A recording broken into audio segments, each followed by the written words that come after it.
warahmatullahi wabarakatuh. Om Swastiastu, Namo Buddhaya, salam kebajikan. Halo semua, semoga kita semua selalu dalam keadaan yang baik. Dalam video ini, saya akan menjelaskan secara singkat bagaimana menerapkan prosedur dan prinsip pengendalian infeksi dan patient safety. Tetapi sebelum itu, izinkan saya untuk memperkenalkan diri. Nama saya Apriani Patiasina dengan NIM 21142 01025, kelas A121, semester 2, Fakultas Keperawatan, Universitas Pembangunan Indonesia Manado. Dan video ini saya buat untuk memenuhi nilai ujian akhir semester dengan mata kuliah Ilmu Dasar Keperawatan 2 dengan dosen pengampu Nurse Melin Kountul, Escape MKes. Penyakit infeksi terkait pelayanan kesehatan atau Healthcare Associated Infection atau HAIS merupakan salah satu masalah kesehatan di berbagai negara di dunia, termasuk Indonesia.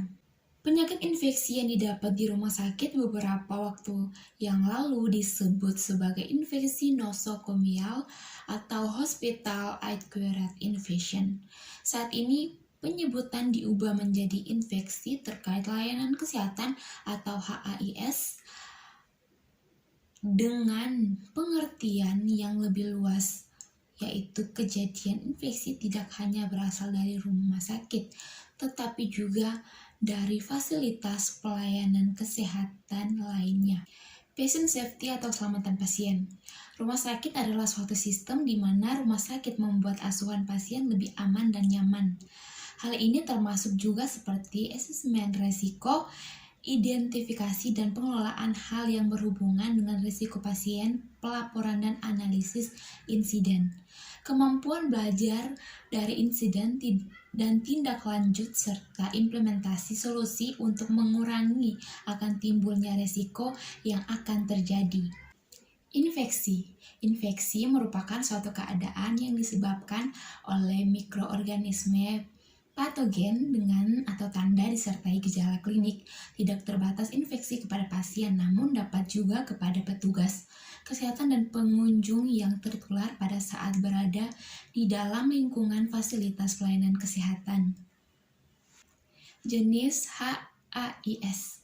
Jenis-jenis HAIS yang paling sering terjadi di fasilitas pelayanan kesehatan, terutama rumah sakit, mencakup 1. Ventilator associated atau pneumonia (VAP).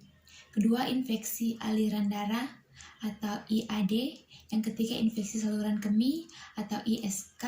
Yang keempat, infeksi daerah operasi atau IDO. Langkah-langkah pelaksanaan patient safety. Pelaksanaan patient safety meliputi 1. Perhatikan nama obat, rupa dan juga ucapan mirip. Yang kedua, pastikan identifikasi pasien. Yang ketiga, komunikasi secara benar saat serah terima pasien tersebut. Yang keempat, pastikan tindakan yang benar pada sisi tubuh yang benar juga. Yang kelima, kendalikan cairan elektrolit pekat. Yang keenam, pastikan akurasi pemberian obat pasien pada pengalihan pelayanan ataupun operan.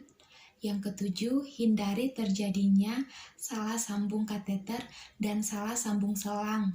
Yang kedelapan, gunakan alat injeksi sekali pakai atau barang habis pakai. Yang kesembilan, tingkatkan kebersihan tangan untuk mencegah terjadinya infeksi nosokomial. Kesimpulan, HAIS atau Healthcare Associated Infection dengan pengertian yang lebih luas, yaitu kejadian infeksi tidak hanya berasal dari rumah sakit, tetapi juga dapat dari fasilitas pelayanan kesehatan lainnya. Patient safety atau keselamatan pasien. Rumah sakit adalah suatu sistem di mana rumah sakit membuat asuhan pasien lebih aman dan nyaman.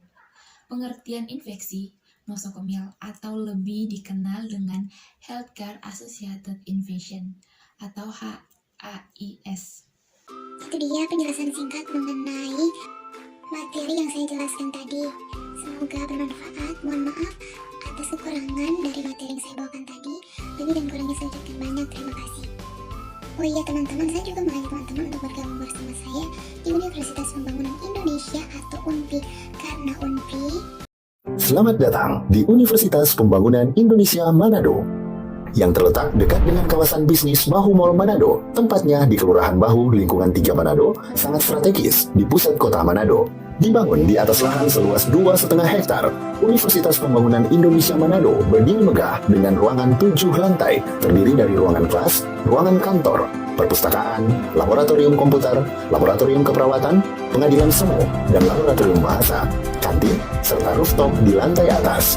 Universitas Pembangunan Indonesia Manado memiliki 6 fakultas dengan program studi, yaitu Fakultas Pertanian, Prodi Agribisnis, Fakultas Hukum, Prodi Hukum, Fakultas Teknik, Prodi Teknik Elektro dan Teknik Sipil, Fakultas Ilmu Sosial Ilmu Politik, Prodi Ilmu Politik, Fakultas Sastra, Prodi Sastra Inggris, Fakultas Keperawatan, Prodi Ilmu Keperawatan dan Profesi Nurse. Didukung oleh sumber daya manusia yang berkompeten dan tersertifikasi, Universitas Pembangunan Indonesia Manado memiliki dosen dan tenaga kependidikan dengan latar belakang S2 dan S3 lulusan dalam dan luar negeri.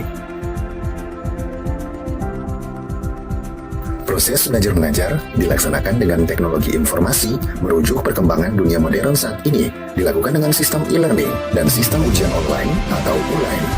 Hasil transfer student Universitas Pembangunan Indonesia Manado dan fakultas menunjukkan lulusan UNPI sudah tersebar di dalam dan luar negeri.